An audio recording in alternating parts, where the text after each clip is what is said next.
On this video, we're going to be walking you through, and on the page that you're on right now, we're going to go through the first step or the first process that you need to do in order to successfully get paid for processing unclaimed bank accounts with our company. I'm going to be walking through in very finite detail of exactly how to do the very first step, and this is finding accounts from the government regulated and bank submitted databases. The first thing that you need to know is that you're looking for unclaimed property, bank balances, checking accounts, trust accounts, dividend payouts, unclaimed assets of accounts of $250 or more are being currently accepted right now.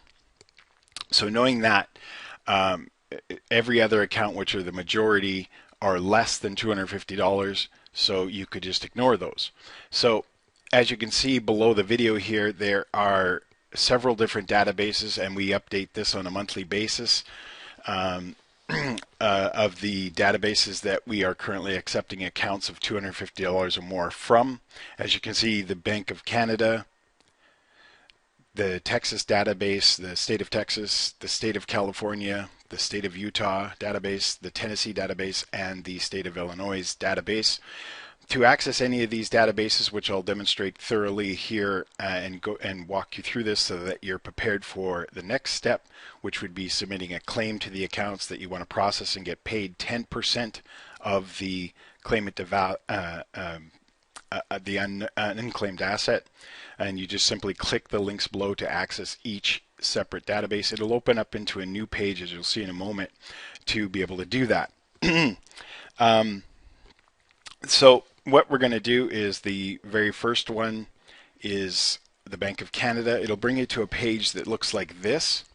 Now, it gives you two different types of things that you're looking for. You're not looking for accounts or instruments because you're looking for generic general accounts. Okay, so you're going to click on, and you are looking for accounts in either your business or in trustee or as an individual, so you would click that.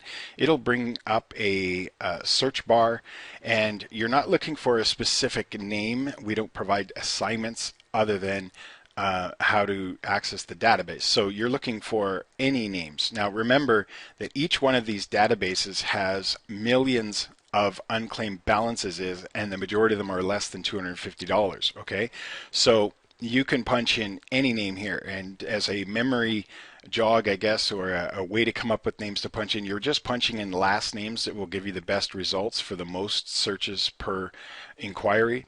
And again, remember, you're not trying to claim these accounts. You're not trying to work on behalf of our company to the individuals or to the banks to these companies. That's our job. We'll do all that part. Your part is to scour the databases, data entry, those accounts, and claim them, and then submit them in to us, and we take care of the rest. We take care of contacting the institution. Well, first the individual that you submit to us, the institution, the Bank of Canada, or any of the state agencies to get these accounts processed for these individuals for a brokerage fee. And like I mentioned before, we pay you 10% of these fees. So you're just going to punch in anything, and you can go through a phone book as a memory jog. You can start at A and go all the way through the whole alphabet. There is an unlimited amount of accounts that you'll be able to process and find in here to be able to move on to the next step, where you'll stake your claim on the account so that you are the one only that is going to get paid for processing that account. So let's think of just a random name to be able to put in there. Let's put in Brooks. Okay, as a last name, Brooks. I could use Adams, Smith, Jennings, Johnson, Jones, Krewolowski, does not matter. Okay, so I'm going to search for Brooks. As you'll see, it'll come up with lots of different searches, but here are the first 10 searches. And remember, right off the bat, you should be concentrating on the amount that the page is bringing up for you on these accounts. All this other information we'll go through in a moment, what you need to do with that. So this first account is $137, does not meet the parameter of $250. There is one right here on the very first page, Barry Brooks, for $855. So processing this one, staking the claim, and if it's approved, you can data entry database it, and submit your online form into us, for which we'll talk about in a future step. You would get $85.52. We always round up the dollar amounts off of starting with the cents. So on this very first page of 10, there is only one account that you can process. As you'll see, the majority will only be. So basically, I've successfully found one. I could submit a claim on this one if I choose to, or you could choose to. The information, all that you're going to need in the future, in the next step, will be found on this account. Okay, so everything that you're going to need to fill in there, when you find a field that does not contain any data, like an address or something like that, like this one, this Barry Brooks one, you would just, in the form when you're completing it in the next step, you would just put non-applicable. Okay, so don't worry about that you can't process this one or anything like that.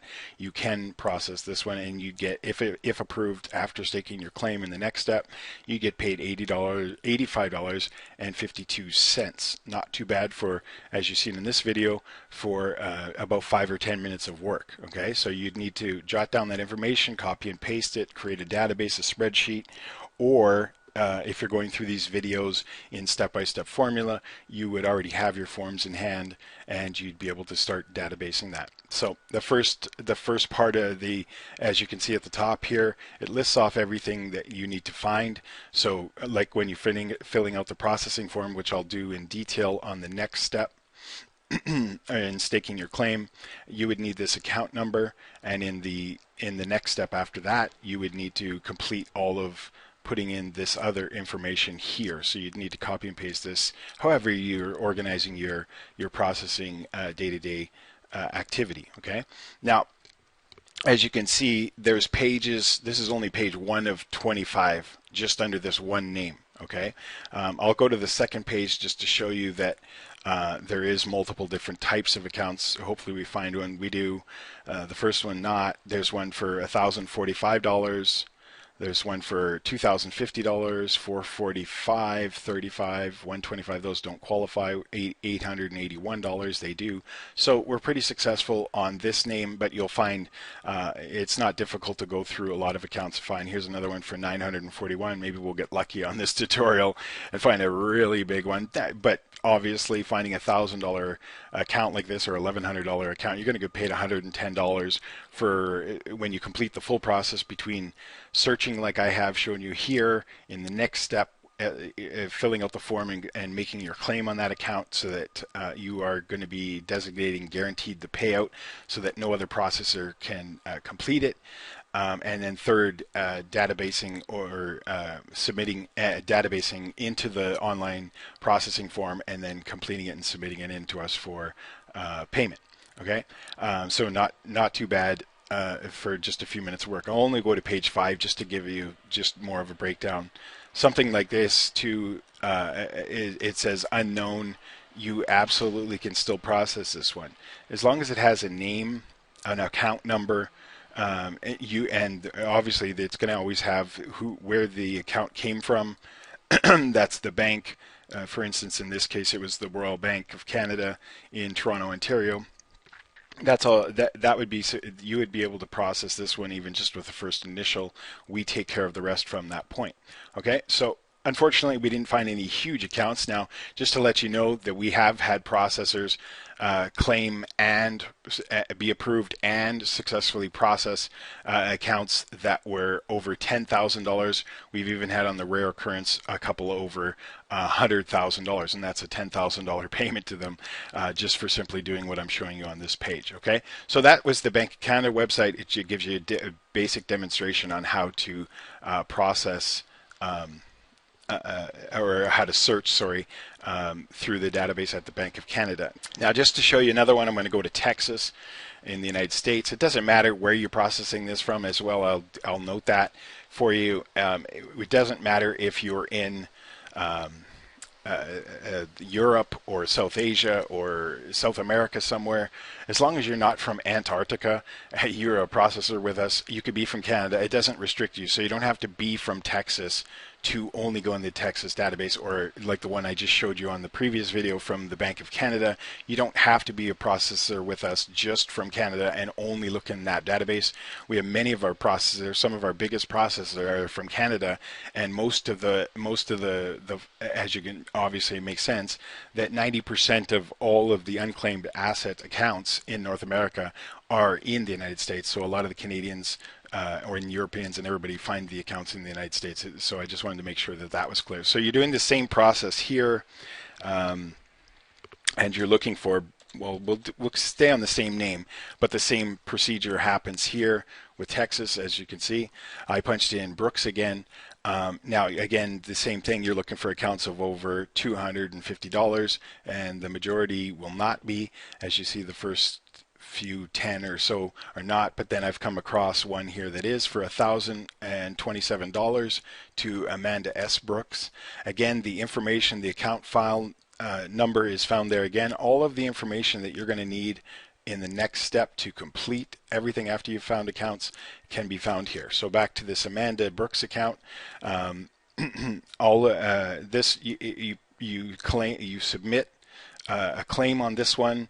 In the next step I'll show you, you would get paid, this would be for 100, and you get it approved to go ahead and submit your processing form for it. You'll get paid a $102.70 to complete that one. Oh, here, perfect. This was what I was kind of looking for, to show you the, but don't just scour and only look for accounts this size. But for instance, this account is for $10,693.70. That means that this person, Albert A. Brooks, has a dormant, this account is dormant. Okay, so it is not, this person has, for whatever circumstance, has not aware that this money is there. They may have passed away, not left a will with the right detail of where to find this money in their will. They may have, it may be a pension payout. For instance, another a dividend from a company. He moved, he retired, but he forgot the dividend doesn't pay out for 5 years or 10 years or whatever the circumstances. We come across all kinds, but that's not your concern. I'm just trying to give you an understanding of how can someone forget that they had $10,693. Sometimes it's not that they forget, sometimes that they've passed away and forgot to let anybody else know that there might be money coming into this account. He may have thought he closed it. He may have thought there was no money, and maybe he didn't have any money, and maybe he had a couple pennies or something, or a few dollars or something like this in the account, but he was due a payment that got paid out after, and so he didn't put it in his will or in his trust or anything like that, and it got paid out into this account. That's the very high likely what happens to most of the ones that are especially significant over $1,000. That's what we find as we process and do our part after you submit them into us. Okay, so on this account, for instance, I showed you it took me a few minutes to do this search on this one named Brooks. I'm only on page 1, by the way. On this account, I would be paid over $3,600 just for doing about 30 minutes or an hour of work, as you'll see through the rest of these tutorial videos on what you need to actually do to find these. So that's basically both how to do it in the Canadian database and the American database. As you can continue to see, most are not going to be that easy and lucrative for you. They are less than $250, but you will find ones. Again, here's another one. Here's another one, but the majority are going to be less than the $250. So without, as I went through there, I'll get you back to the right page. As you can see, I give you a good example of going through the Bank of Canada and showing you how to do it. It's the same process, but the information that you're going to be needing, and I went through one of the American states so that you could see a variety of different ways and different styles of accounts, but generally they work very similar to the same way. Go back to the Texas site, just to make another note just before I conclude the video. I just in Texas alone, this is the state property, unclaimed property government database, by the way. Okay, there are $3 billion in unclaimed property and assets from we're from this state alone that you could be processing. 3 billion. There are 60 billion, over $60 billion, and growing by more than $5 billion every single year being added to these databases. But just in Texas, there's over $3 billion. I know it's hard to believe that there is that much money being unclaimed, but some of these accounts are going back years and years, sometimes generations. Okay, and it just doesn't sit there. So the government has stepped in, went to all of the banks, to the central banks and to the local banks and the regional banks, and said, you can't keep that money because it's not being claimed. You have to submit it to the government, and that's why they've created these databases for people to be able to find them. Most people are unaware where to find them, how to claim them, and all that. That's where you and our company come in. You doing the searching, you doing the submitting and processing for us. We take care of everything else from there. You're not paid when we get the property for this person. You are paid when you make the submission on a successful submission to us from processing and claiming and then processing. Okay, so hopefully I've covered everything that needs to be covered, and I've answered any question that you might possibly have. Of course, we always have a contact us and support team out there. We have a processing supervisor and a processing manager, as well as a processing team of several people that are in that team that work below the processor and the supervisor that are there to help you at all the time and work within our company. Okay, so hopefully this has been helpful in this step, and you know how to search for accounts and that you're going to be processing. So I wish you all the best of luck, and hopefully you're with us for a very, very long time. If you're looking for the next video, it's easiest just to go up to the top in the home section there. If you have any frequently asked questions, you can click on those too, but most of the questions are going to be answered by going through the step-by-step process in the 4 steps that we have at the main site at our website, which you can see here. And again, you are just currently in step number 1 right now. So hopefully this has been helpful. That concludes this video. I will see you in future video tutorials helping you make the most of your opportunity here with UBATracers in processing accounts for us. Thanks again for watching, and I'll see you in another video. Bye-bye.